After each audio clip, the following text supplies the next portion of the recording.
পুজোর শুরুতে মানে তৃতীয়া চতুর্থীর রান্না দেখো, রান্না করবো না ভাবছি, কিন্তু এমন এমন জিনিস আসে। ইলিশ মাছ নিয়ে এসছে কালকে, বিশাল। সেই দেখে আবার ভাবলাম ডিমওয়ালা, সবাই ভালোবাসে ডিমওয়ালা ইলিশ, তাই বেগুন দিয়ে কাঁচা লঙ্কা দিয়ে একদম হালকা পাতলা ঝোল করব। কারণ এখন উল্টোপাল্টা বাইরে খাওয়া দাওয়া হবেই, ইলিশ মাছ নিজে রিচ, সেই জন্য একদম হালকা পাতলা করবো। এভাবে করছি দেখো।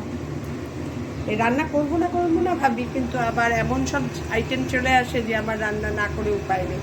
কালকে এনেছে মাছের তেল যেটা ছিল, সেটা ওকে ভেজে দিয়েছি, কালকে দুপুরেই সে খেয়েছে। এত ভালোবাসে, আমি আর খাইনি, আমার কালকে ইচ্ছা হচ্ছিল না। এখন মাছটা করছি, ডিমে ভরপুর ইলিশ মাছ। এই ইলিশ মাছগুলো ভাপে খেতে দারুণ লাগে, কিন্তু ওই যে সর্ষে বাটা খাবে না কেউ, যতই দই দিয়ে বাটো আর যাই বাটো। যাই হোক, আমি একটু হালকা পাতলা করেই করি, এই দুটো দিক করে একটু ভেজে নিয়ে পাতলা ঝোল করবো। মাছগুলো ভেজে নিই, বিশাল বিশাল পিসে রয়েছে। মাছগুলো সব ভেজে নিয়েছি এপাশ ওপাশ করে। ডিমের ভারে মাছ ভেঙে যাচ্ছে, এমন ভার ডিমের। তো যাই হোক, এবার কাঁচা লঙ্কা দিয়ে দিলাম দুটো ফোড়নে, আর দিয়ে দেবো কালো জিরে। কালো জিরেটা একটু পরিমাণ মতোই দেবো, এটার গন্ধতেই পুরোটা খাওয়া মানে এত ভালো লাগে।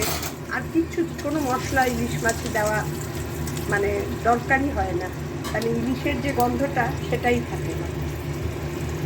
ফোড়নগুলো একটু ভাজা ভাজা হয়ে গেছে, এবার তার মধ্যে বেগুনগুলো ছেড়ে দেবো, দিয়ে গ্যাসটা বাড়িয়ে দেবো। গ্যাসটা সিম আছে ছিল, মাছ ভেজেছি, তেলটা গরম, সব বেগুনগুলো দিয়ে দিয়েছে। এবার দিয়ে দেবো নুন,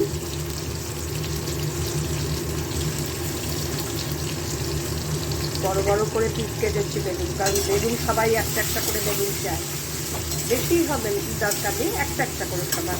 একটা কেউ দুটো চাইলে দুটো, এক গাদা বেগুন দিয়ে আবার কী হবে, তো বেগুন পড়ে থাকে, তখন আর খাওয়ার কেউ নেই। আমার বাড়িতে সবাই সব ভালোবাসে, কিন্তু কেউ বেশি না। আর দিয়ে দেবো হলুদ। সমস্ত মশলা দেওয়ার পর্ব শেষ। এবার বেগুনটা একটু ভাজা ভাজা করে নিই, খোলা আছেই থাকে। যে দেখবো বেগুনটা ভাজা ভাজা মোটামুটি হয়ে গেছে, তখন বেগুনটা একটু ভাজা ভাজা হয়ে এসছে, এবার জল দিয়ে ফুটিয়ে নেব। যেই ফুটে উঠবে মাছগুলো ছেড়ে সিম করে ঢেকে রেখে দেবো। এর মধ্যেই বেগুনও সিদ্ধ হয়ে যাবে, মাছেও ঝোল ঢুকে যাবে। ইলিশ মাছ রান্না করা ভীষণ সোজা। বলে যে ইলিশ মাছ দাম দিয়ে কিনে আনো, কিন্তু রান্না করার কোনো যাবে না, তেলও বেশি লাগে না, কারণ তেল প্রচুর ছাড়ে। কোনো ইলিশ মাছ প্রচুর তেল ছাড়ে। বেগুনটা ভালোই ভাজা হয়ে গেছে, এবার ঝোল দিয়ে জলটা একটু পরিমাণ মতোই দেবো, কারণ মাছগুলোও ডুবতে হবে না, সব বিশাল বিশাল মাছের দুধ, বেগুনগুলোও সিদ্ধ হবে। দেখে নিলাম কতটুকু, আর একটু দেবো, খুব বেশিও আবার একদম কমও না। এবারে যেই ঝোলটা ফুটে উঠবে মাছগুলো দিয়ে সিম করে ঢেকে রেখে দেবো। তোমাদের আবার আমি দেখাচ্ছি কমপ্লিট লুক। ইলিশ মাছ খাচ্ছি, এদিকে নিজেকে প্রোটেকশনের জন্য দেখো, এটা আমার সঙ্গে কোনো কিছু পরিস্থিতিতে আমার যেমন আমার কর্তার তেমন। বানিয়েছো, ওইটার নামও দিয়েছে মৌরির চা, বানিয়েছো। ঝোলটা পুরো ফুটে গেছে, এবার এক এক করে মাছগুলো সব ছেড়ে দেবো। যেই মাছগুলো দেওয়া হয়ে যাবে গ্যাসটা সিম করে ঢেকে কিছুক্ষণ হতে দেবো, কারণ মাছের এই গন্ধটা তো নালে ঢুকবে না ঝোলের মধ্যে। মাছগুলো এক এক করে ছেড়ে দিয়ে নিই।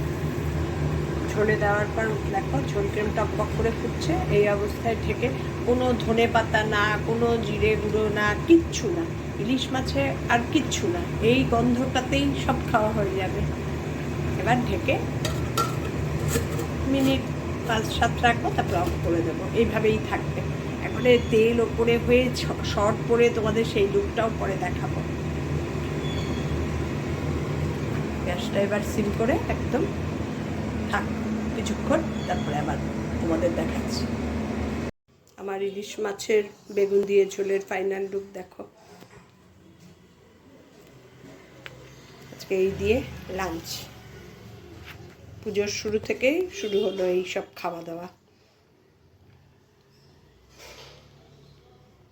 একটা বিশেষ জিনিস দেখাচ্ছি, দেখো দেখো। মা অফিস গেছে, এসছে বুধবার দিন, আমার ঠাকুরের বাসন মাজে, সে ঠাকুরের বাসন নিয়ে খেলছে।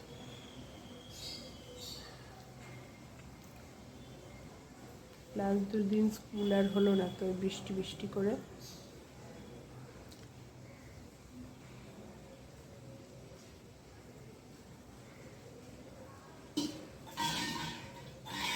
এখনো বুঝতে পারিনি,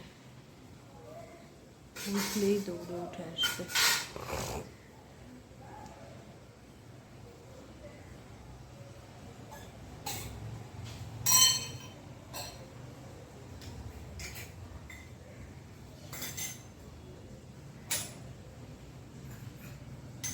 ঠাকুর ঘরে আরেক ঠাকুর বসে আছে, নিজে থেকেই আমার একটা ম্যাক্সি, ওটা আমি ইউজ করি না, ওটাকে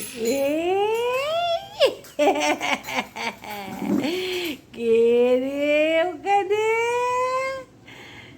কে রে জানি না আমি।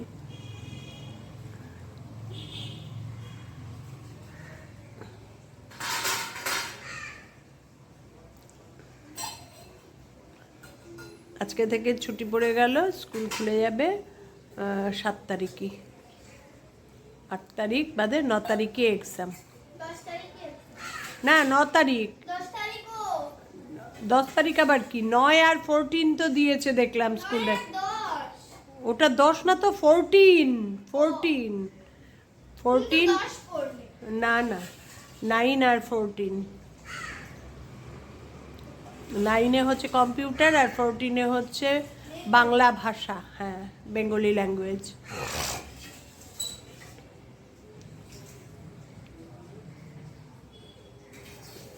এ আসলে পরে আমার আর কিছু লাগে না।